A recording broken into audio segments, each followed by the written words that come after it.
അതിലെ മനുഷ്യ സമുദായം മുഴുവൻ, മനുഷ്യരെ മുഴുവൻ പലതരത്തിലുള്ള ദുഃഖം അനുഭവിച്ച് വിഷമിക്കുന്നതായിട്ട് കണ്ടു. അപ്പൊ ഇവരുടെ ഈ ദുഃഖം കണ്ടപ്പോ ബ്രഹ്മാവിന് കാരുണ്യം തോന്നി എന്നാണ്, ബ്രഹ്മാവിന്റെ മനസ്സലിഞ്ഞു എന്നാണ് പറയുന്നത്.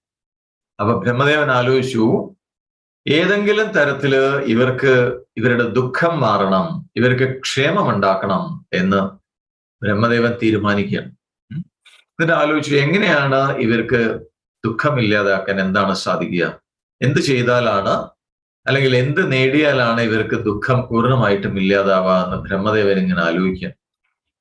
അപ്പൊ അദ്ദേഹത്തിന് തോന്നി, യോഗം അതുപോലെ തപസ് ഇതൊക്കെ സമാധാനം കിട്ടുന്നതാണ്, ക്ഷേമം ഉണ്ടാക്കുന്നതാണ്. പക്ഷെ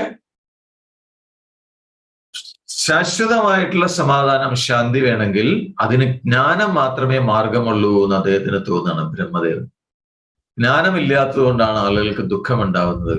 അപ്പോ ആത്യന്തികമായിട്ട്